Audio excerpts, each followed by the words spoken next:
teman-teman, welcome back to Jeremy Podcast. Di podcast Jalan Meraih Mimpi ini, saya Meka dan aku Almira. Di sini perpustakaan kita kedatangan tamu spesial loh. Ada yang tahu nggak siapa? Jadi perpustakaan kita kedatangan Kepala Suku Dinas Pendidikan Wilayah 2 Jakarta Barat, yaitu Bapak Diding Wahyudin. Ayo kita sapa beliau. Assalamualaikum Bapak. Waalaikumsalam warahmatullahi wabarakatuh. Bagaimana kabarnya hari ini Bapak? Alhamdulillah sehat, alhamdulillah baik ya. Gimana Pak datang ke sini rasanya? Rasanya luar biasa. Ya, suasananya hijau, indah, bersih ya. Anak-anaknya tadi di lapangan disapa. Masya Allah. Cita-citanya luar biasa, ada yang mau jadi dokter, mau ke UI, mau jadi pengusaha, mau masuk SMK jurusan tata busana, tata boga. Ada yang mau masuk Telkom, mau jadi IT gitu. Jadi keren-keren. Kalau saya tadi keliling sebentar dengan anak-anak itu happy semua. Iya. Jadi perkenalkan nama saya Meka dan Almira. Iya. Kita perwakilan dari OSIS dan Duta Baca. Ini sebentar untuk ngobrol-ngobrol sama Bapak ya. Siap. Biar para penonton kami mendapatkan ilmu baru dari Bapak. Baik. Bapak. Boleh. Jadi Ya. mulai dari pertanyaan pertama. Ya. Sejak kapan Bapak menjadi Kepala Suku Dinas Pendidikan Wilayah 2 Jakarta Barat? Bapak jadi Kepala Sudin Jakarta Barat itu wilayah 2 itu kan PLT ya, menggantikan Pak Purwanto. Bapak menjadi PLT di Sudin Jakarta Barat 2. 3 bulan. 3 bulan. Masih fresh sekali ya Pak? Iya, masih fresh sekali. Iya, ya. Nah, dari Bapak yang baru menjabat itu kira-kira tugas yang udah Bapak lakukan itu apa aja sih Pak?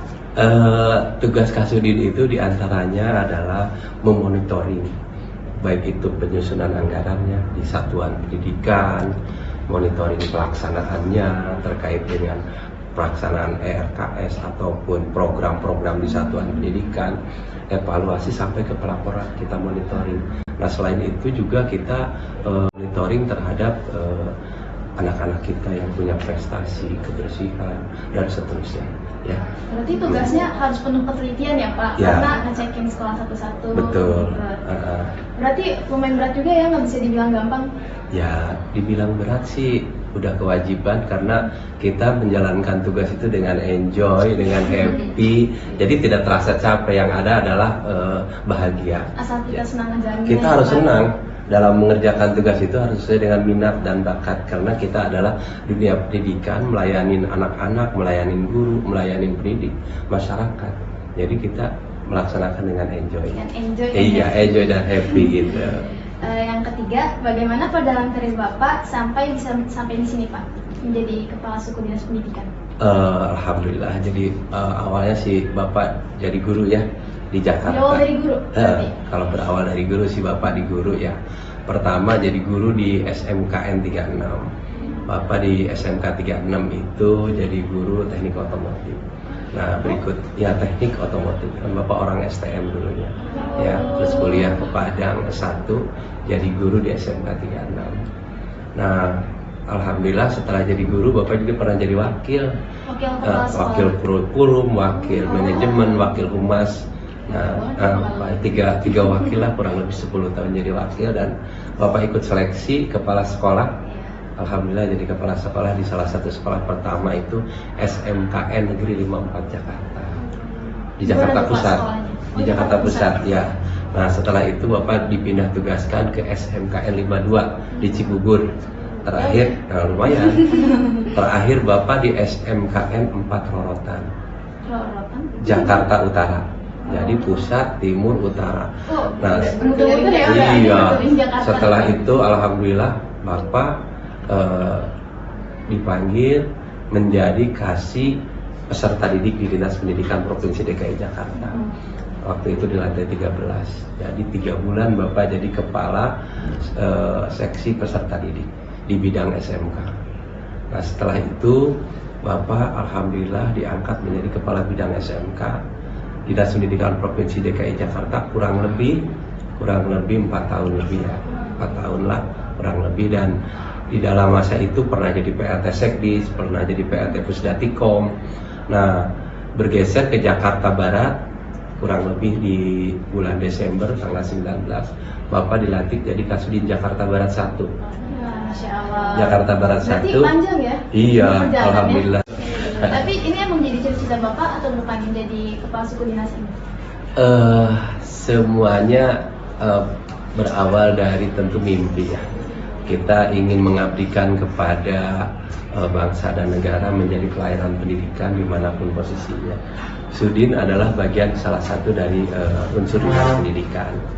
Jadi bekerja di dunia pendidikan mulai jadi guru, jadi kepala seksi, jadi kepala bidang, jadi kasudin.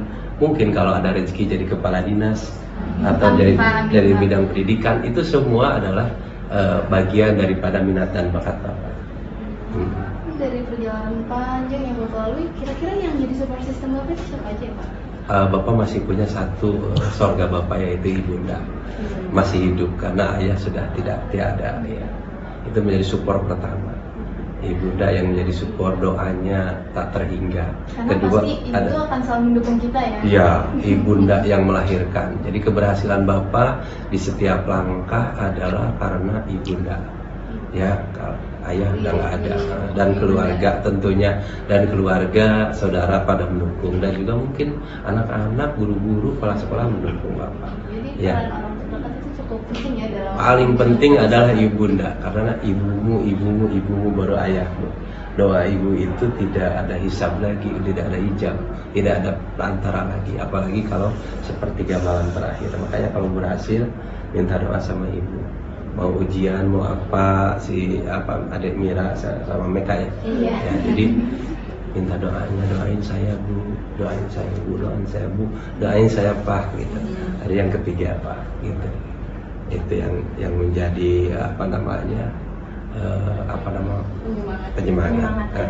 Pas Bapak ke sekolah SMP ini atau ke SMP lain, terkenal nggak di kepala Bapak tuh pengalaman paling berkesan saat masih sekolah? Waduh, saya berkesan banget ya. Sekolah itu sangat indah gitu. Walaupun mungkin sempat waktu SD kelas 5 pernah loncat dari pagar, ada sedikit nakal. Kenapa? Karena ada kelas 6 yang main bola, waktu itu nggak ada gurunya. Saya loncat dari jendela. Ikut-ikutan ya? Ikutan main bola sama kelas 6, dan masih terkesannya itu apa? Disetrap oleh guru agama dan juga disuruh berdiri oleh kepala sekolah, dipulangkan ke orang tua. Itu pernah nakal di situ, dan dari situ rasanya memang masukan bagi sekarang ya. Jadi guru harus dijagain, anak-anak kita jangan dilepas. Gurunya pergi ke ruangan ngobrol, anaknya hanya dikasih buku untuk catat di papan tulis. Bapak tuh nggak menarik begitu. Jadi waktu itu loncat aja di jendela main bola sama kelas 6 gitu. Pas gurunya datang, itu salah satu yang berkesan di SD. Lalu ke SMP, alhamdulillah ranking Bapak bagus. Ya karena ada cita-cita tadi. Saya ingin menjadi orang teknik otomotif. Maka dari situ karena cita-cita, kita posisinya berada di 5 besar lah, ranking 3, ranking 2 di SMP. Berarti pas masih SMP termasuknya Bapak aktif ya di sekolah? Aktif, Bapak di OSIS aktif, main bola aktif. Oh, masuk OSIS juga Pak? Masuk OSIS juga aktif, PMR juga masuk. Pokoknya ikut aktif, dan waktu itu Bapak SMP-nya 2 ya. Satu pertama di SMP Panawangan, yang kedua di SMPN 1 Pagar Agung. Jadi 2 anak pindah. Dimana itu Pak? SMP Panawangan itu di Ciamis. Dulu Bapak tuh ngaji di sana, dititipin orang tua. Baru menjelang itu Bapak pindah ke SMP 1 Pagar Agung, itu ada di Tasikmalaya. Nah habis itu Bapak karena tadi cita-cita mau jadi orang teknik, Bapak masuknya STM Negeri Tasikmalaya, jurusan teknik otomotif. Nah dari situ semangat. Kenapa? Karena masuk sekolah itu tidak karena dorongan orang tua, tetapi karena dari dalam hati. Iya, jadi niat saya di sini harus jadi juara. Terbukti Bapak juara umum di situ, dan terbukti juga setiap tahun Bapak punya beasiswa namanya Super Semar. Karena di rapor Bapak terbaik semua, juara 1 terus sampai akhirnya tamat dari STM itu juara umum, dan tentu melanjutkan ke pendidikan lebih tinggi, bukan jadi kerja di otomotif di bengkel, enggak. Ya, karena Bapak punya cita-cita ingin lebih tinggi lagi, akhirnya Bapak melanjutkan ke perguruan tinggi dengan beasiswa, ya, dengan beasiswa Super Semar di STM-nya, masuk ke perguruan tinggi di Bapak pilih di IKI Padang Teknik Otomotif. Dan alhamdulillah prestasi Bapak sih sampai di tingkat mahasiswa juga di aktif organisasi. Bapak ketua unit penelitian pengembangan ilmiah IKI Padang. Jadi aktivis juga, mulai dari HMI, Himpunan Mahasiswa Islam, BKPR MI, Badan Komunikasi Pemuda Remaja Masjid. Bapak tinggal di Masjid Muhajirin di Padang sambil ngajar ngaji. Ya, ngajar ngaji di masjid, ngajari mahasiswa, ngajar juga. Terus alhamdulillah Bapak juga punya prestasi. Ya, artinya IPK Bapak cum laude terbaik. Kenapa? Setiap semester kan Bapak dipantau. Kalau nggak dipantau nggak dapat prestasi. Tapi ngerasa tekanan juga nggak sih Pak karena dapat beasiswa harus jadi yang terbaik terus? Nggak jadi tekanan. Tadi kita menjalankan dengan happy, riang, enjoy. Jangan jadi tekanan. Hasil itu adalah urusan Allah. Yang penting tugas kita adalah berusaha. Nah, gitu. Barangkali itu menurut Bapak sih. Dari pengalaman Bapak di sekolah kita tuh kayak ada beberapa program Bapak selain talk show podcast ini. Iya. Itu tuh ada adiwiyata, ada literasi dan numerasi. Terus adiwiyata kami juga sedang naik ke tingkat nasional. Terus perpustakaan kita juga sedang diakreditasi. Bagaimana itu menurut Bapak tentang sekolah kami? Luar biasa kalau dari catatan itu tadi dan melihat sekolah ini adalah punya prestasi ya. Tapi kalau kita lihat mungkin ada yang perlu ditingkatkan, yaitu salah satunya adalah rapot pendidikannya udah bagus tadi kan, kurang lebih rata-rata 7 ke atas ya. Nah kita juga akan dorong dari 70 itu kalau bisa sih merangkak 80, 90 sampai ujungnya 100 itu harapan kita. Semoga bisa tercapai. Ya semoga bisa tercapai begitu ya. Kalau gitu apa harapan Bapak untuk kemajuan di sekolah kami? Pertama adalah tentu untuk kemajuan itu sebenarnya 8 standar itu udah jelas ya. Di antaranya dari 8 standar adalah peningkatan mutu kompetensi gurunya. Gurunya harus diupdate juga. Kita ada punya P4 di Jakarta, kita juga ada kementerian, ada pelatihan-pelatihan mandiri ya, baik internal ataupun eksternal. Ini pertama mengupdate juga kompetensi guru dan juga para siswanya. Nah, karena para siswa juga adalah merupakan bagian daripada yang harus kita diupdate. Jadi jangan sampai tergantung kepada guru, karena dunia pendidikan itu sekarang kan di mana-mana. Ini HP ini adalah bagian dari jendela rumah kita. Perpustakaan adalah bagian daripada modal kita. Nah, ini perlu kita update. Jadi kita dorong anak-anak kita adalah untuk selalu membaca ya. Literasi digital ini perlu kita tingkatkan, termasuk semuanya perpustakaan. Harus berkembang ya. Harus berkembang. Jadi jangan hanya kita gurunya. Bisa ngerasa nyaman aja di sini. Jadi 8 standar itu pendidikan harus dikembangkan. Di Merdeka Belajar ini bagaimana supaya anak-anak juga bebas belajar, mengaktualisasi diri, mengapresiasi diri ya. Orang lain belum apresiasi, kita apresiasi gitu. Karena Bapak yakin kita akan punya kompetensi dan prestasi. Bahagia rasanya ketika kita punya prestasi. Ketika dapat pencapaian ya. Pencapaian, Bapak pernah jadi kepala sekolah, pernah juara 1 di tingkat nasional, kepala sekolah berprestasi. Akhirnya dari situ dikasih hadiah oleh kementerian apa? Belajar di Melbourne University di Australia. Berarti ya, udah pernah keluar negeri ya? Udah pernah. Terus beberapa perjalanan ke luar negeri semua dibiayai pemerintah kan ya. Termasuk ke New Zealand. Ya, pokoknya beberapa negara yang pernah kita jalani itu adalah karena kita punya prestasi. Bapak punya sekitar 13 prestasi kejuaraan di tingkat internasional, nasional ataupun di tingkat provinsi ya. Di antaranya itu yang tadi Bapak sebutkan, the best practice, the best principle, the best leader, ya, the best teacher, pernah jadi guru terbaik gitu. Itu juga kejuaraan-kejuaraan yang pernah Bapak dapatkan. Berarti usaha tak akan mengkhianati hasil ya? Alhamdulillah, insya Allah percaya kepada Allah karena aku akan merubah nasib kamu seberapa besar usaha kamu. Percaya kepada itu, iya. Itu. Dari kesuksesan Bapak, kita minta dong kiat sukses dari Bapak buat kita khususnya para penonton kami. Ada 3 kiat sukses menurut Bapak, hanya 3 aja. Tiga. Yang pertama adalah innama amalu binniyat. Segala sesuatu tergantung kepada niat. Bahasa kerennya adalah visi, adalah cita-cita bahasa kitanya. Ya, cita-cita, niat, impian. Ketika udah berniat di dalam hati, apapun Allah akan berikan. Aku akan berikan kepada kamu sesuai dengan niatmu ya. Jadi katanya kun payakun kalau udah berniat ya. Nah, itu yang pertama, niat. Kuatkan niatnya mau jadi apa. Makanya tadi anak-anak yang di luar sana seneng banget Bapak tanya, mau jadi apa? Saya mau jadi pengusaha. Terus sekolah mana yang mau ditempuh? Saya mau ke SMK jurusan Tata Boga. Ada salah satu siswa kita tadi ditanya di lapangan. Itu keren. Yang pertama niat. Kalau udah ada niat, tidak ada satu orang pun yang bisa menghalanginya. Yang kedua adalah usaha yang luar biasa. Usaha yang luar biasa itu begini, ya. Pengalaman Bapak, salah satu contoh keberhasilan yang pernah Bapak raih adalah menjadi juara 1 kepala sekolah berprestasi di tingkat nasional. Itu yang pertama itu adalah Bapak percaya dalam Al-Quran, aku akan merubah nasib kamu seberapa besar usahamu. Karena kita nggak bisa cuma niat doang ya. Nggak bisa. Harus ada Setelah ada usahanya niat juga. ada usaha. Bapak tahu tuh usahanya harus bagaimana kalau niatnya menjadi juara 1 di tingkat nasional. Maka usaha yang pertama adalah ini kan jendela tadi, jendela dunia.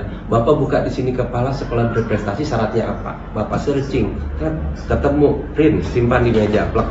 Oh ada 12 item misalnya, contoh syaratnya.